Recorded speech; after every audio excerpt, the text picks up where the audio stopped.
apologise for just stopping in the wrong place. But It's all good. wow.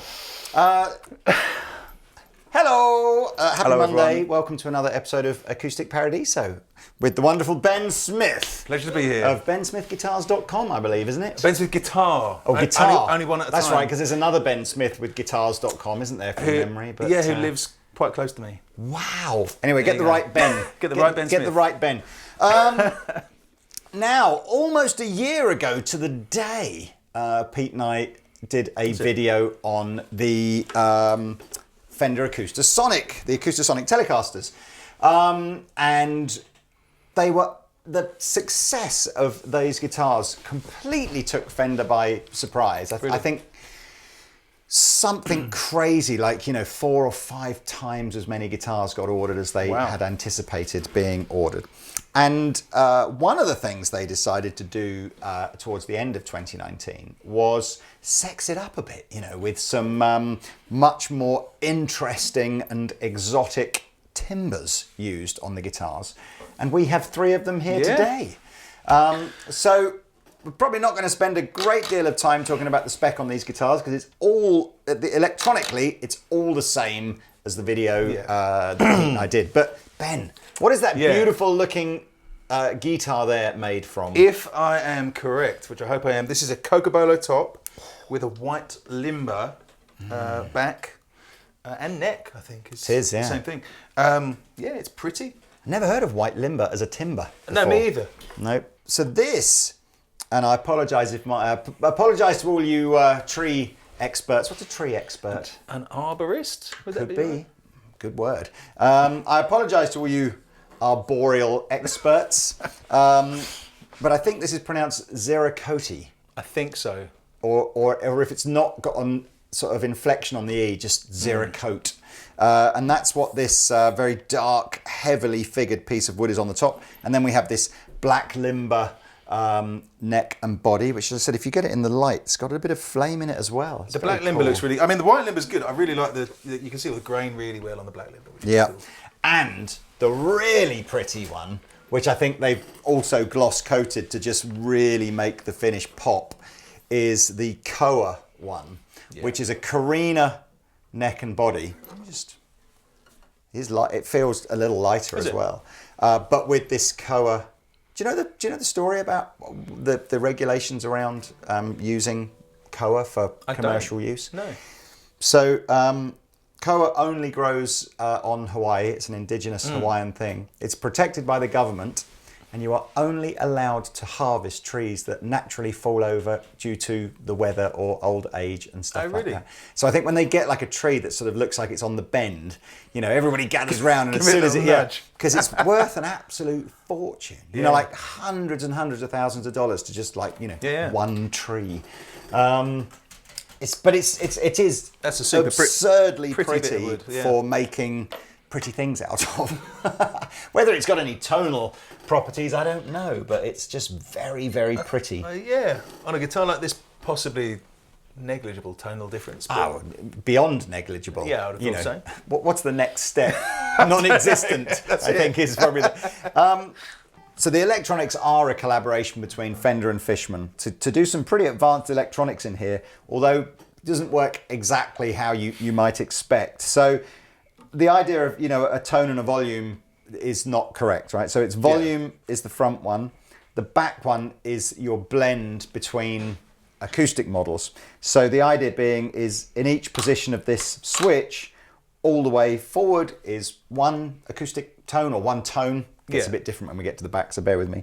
And all the way around the other way is a different acoustic model, and then as you position it between the two, it'll be a blend of the two. And hopefully you can take us through that. So to give you an idea, as you step through, the first position gives you, or the fifth position gives you, a dreadnought guitar with a rosewood back and sides and a Sitka spruce top. And the second one is an auditorium guitar with a spruce top and a rosewood back and sides. So if I go fully counterclockwise, that gives me the dreadnought, I think.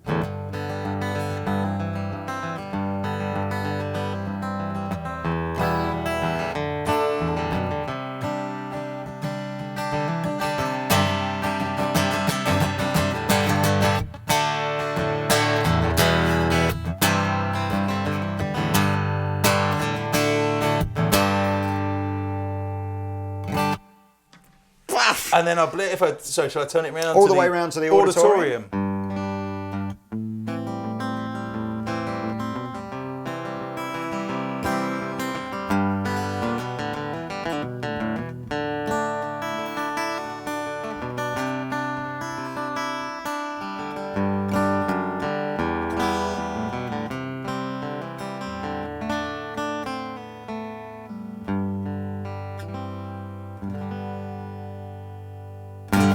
Oh, I mean, and again, if you want to, you can stick the tone control, stick that second control in the middle, get a different kind of, bit of tone.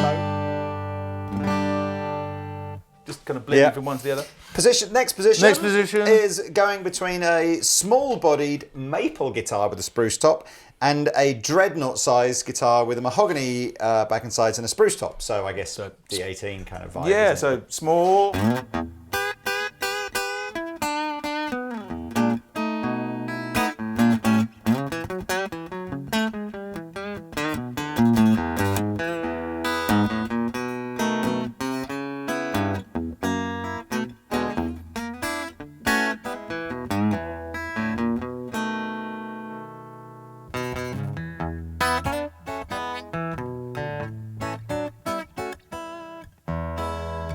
Pretty impressive, isn't it? It's so cool. So quickly, position 3 then is a Brazilian rosewood dreadnought.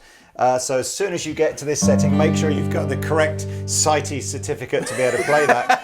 And then all that happens as you turn this down is it adds in a body pickup to give a different kind of tone. Yeah. So at the moment there's nothing on the transducer because there's a So that's the dreadnought on its own.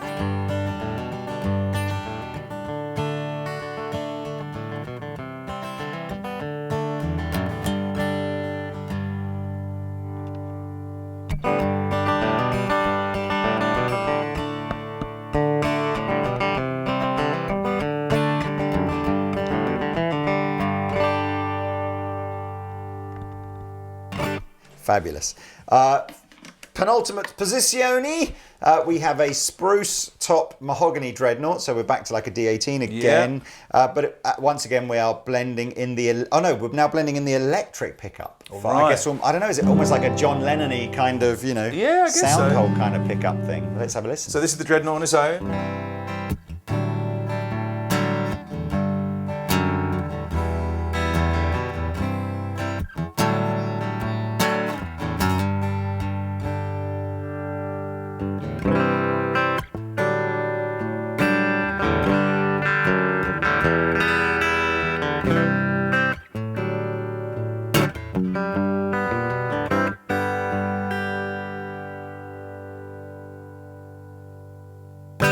And finalement, which is, I think, the most fabulous feature on these guitars, which was what we did in the opening jam, is the back position is a modelled Telecaster through a Fender Deluxe.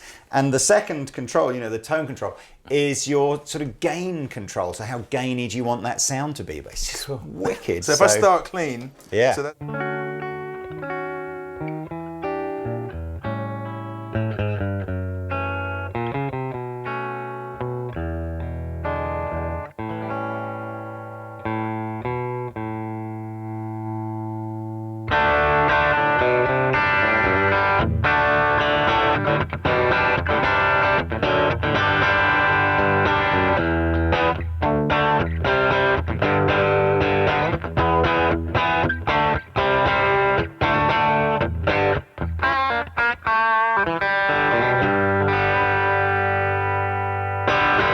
Which I think, again, really comes into its own in that kind of band musical situation where you're doing like a rhythm part and everybody's going, that sounds like a nice acoustic. And it's like no changing guitars, no pedals, nothing. All of a sudden you're playing a lead guitar solo, I want to tell you, and then you're straight back into your... Yeah. Very, very cool. As a performance instrument, I mean, it's super, just handy, isn't it? Yeah. So let's give you this one. Oh, okay. I mean...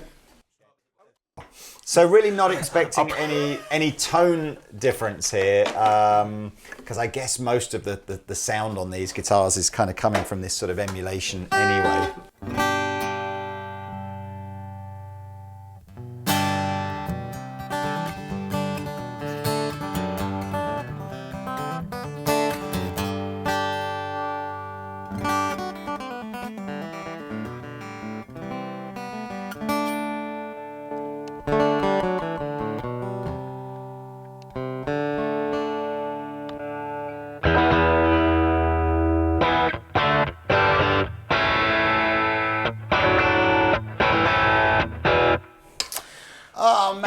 I mean, yeah. I know that some people will be going, you know, this is probably a slightly niche instrument, isn't it? It's like, but there's a part of me that goes, is it niche or is it like actually incredibly broad? Because you know, acoustically, it makes enough noise to sit at practice home with and it, yeah. practice, and you know, you could certainly come up with riffs and inspire yourself and all that kind of stuff. So it's not designed to be, you know, recorded like this, but it's loud enough, isn't it? It's quite a lot louder than an electric guitar. It's unbelievably practical for live use. I was going to say the guitar purist in me doesn't like it, but actually on a practical picking it up and playing it point of view, it's really It's funny you say that, the purist side of me, because I'm the other way. If I was, I could so see, especially like with that really blingy one with the Koa top, I could so see like Vince Gill just literally just going, that's it, do the whole gig on one of these. You know, no need to change to acoustic guitar, just do the whole thing. You think Vince Gill? Okay. It's just, I can see it. You know, it's got that vibe to me. I think it's very, very cool. I think particularly like if you're a kind of rhythm player, because if you're used to playing a normal Telecaster strung with 9s or something, this is going to be a bit harder work because it's got the acoustic strings on. But it's, I mean, the action on all of them is ridiculously low. It's definitely a tele neck, isn't it? Oh, it feels like a Telecaster. Because it's absolutely not. You know, it's the right width and C-shaped kind of curve to, if you're an electric player, incredibly familiar sort of sound feeling. I really like them. I mean, the only, you know, it's not really a criticism. It's just a fact. But the standard ones weren't like, you know, cheap, and the exotic ones are like less cheap. Yes, substantially less cheap. So if you'd like a guitar built using a piece of wood that, you know, you've fundamentally is the rare as unicorn poop, yes, be prepared to go and dump.